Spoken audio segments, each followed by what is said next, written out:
Hai sahabat Kompas.com, ketemu lagi sama aku Anastasia dalam program populer sepekan Kompas.com. Seperti biasa untuk mengawali akhir pekan, mari kita ulas lagi informasi-informasi terpopuler sepanjang minggu ini.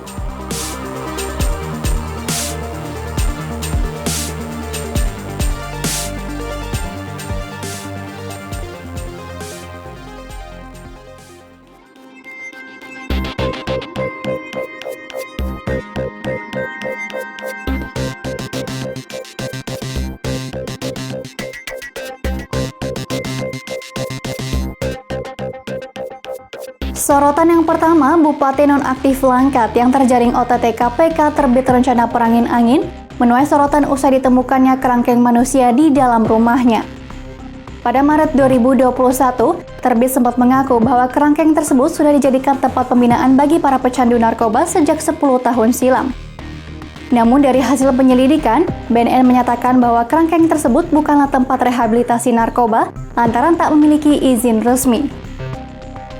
Tak hanya itu, kerangkeng tersebut juga dinilai syarat akan perbudakan modern lantaran warga diminta bekerja di lahan perkebunan sawit tanpa dibayar. Saat ini, warga yang berada di dalam kerangkeng itu telah dievakuasi oleh kepolisian. Selain itu, kasus ini juga tengah diselidiki Komnas HAM dengan pemeriksaan terhadap sejumlah saksi. Sementara warga sekaligus keluarga penghuni kerangkeng tersebut meminta fasilitas itu dibuka lagi lantaran dianggap membantu rehabilitasi pecandu narkoba.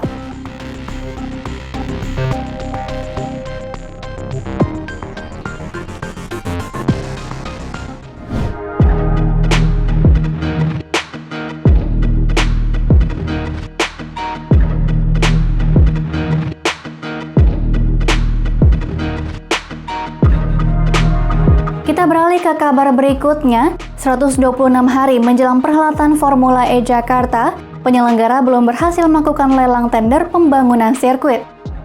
Selain gagal tender, hingga saat ini belum ada pihak yang bergabung untuk mensponsori acara tersebut. Direktur Utama PT Jakpro Widi Amanasto mengklaim pihaknya tengah melakukan tender ulang untuk memastikan adanya konsep good corporate governance.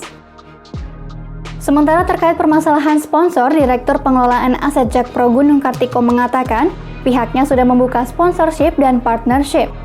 Namun, ia mengakui belum ada satupun perusahaan yang bergabung secara resmi. Hingga kini, dengan kondisi area yang masih berupa tanah lumpur, pembangunan sirkuit Formula E di Ancol tak kunjung dimulai.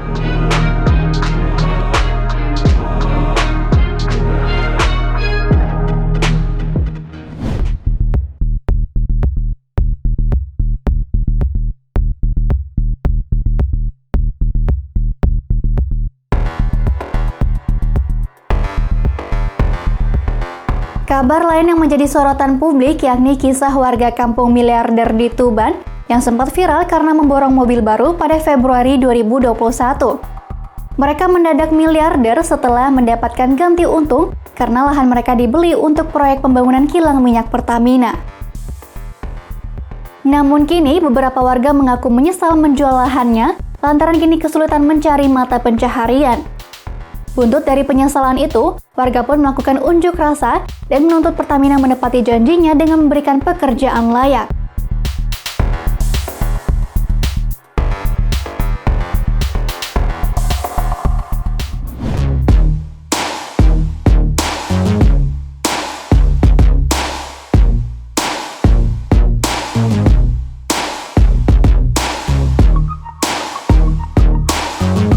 Kabar selanjutnya, Presiden Joko Widodo resmi mengumumkan Indonesia mengambil alih ruang udara atau FIR di Kepulauan Seribu termasuk Natuna yang selama ini dikelola Singapura.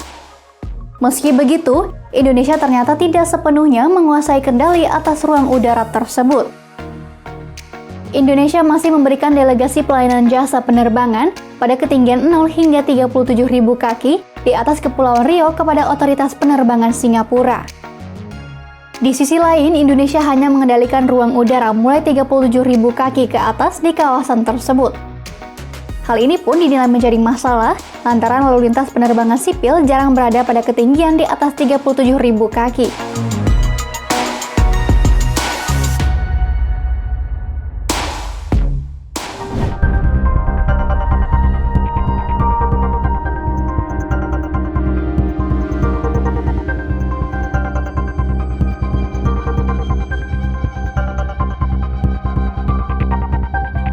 Kasus seorang warga Padang bernama Haryanto Tutik yang menggugat Presiden Jokowi Menkeu hingga DPR menjadi perhatian publik. Kuasa hukum Haryanto, Amiziduhu Mendrova, mengatakan pihaknya kecewa lantaran pemerintah enggan membayar utang kepada ayah Haryanto, yakni pengusaha Lim Chang Puan. Pada tahun 1950, Lim meminjamkan uang sebesar Rp80.300 dengan bunga sebesar 3% per tahun kepada negara yang saat itu tengah dilanda krisis. Namun kini pemerintah menolak membayar utang yang telah mencapai 60 miliar rupiah tersebut dengan alasan surat obligasi yang diklaim penggugat sudah kadaluarsa menurut keputusan Menteri Keuangan. Menanggapi hal ini, Amiziduhu pun merasa alasan yang diungkapkan pemerintah sangat aneh.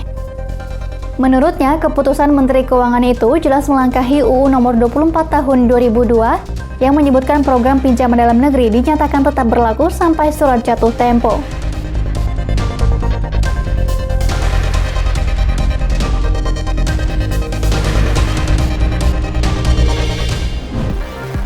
Demikian Populer sepekan kali ini. Simak informasi terupdate lainnya hanya di kompas.com.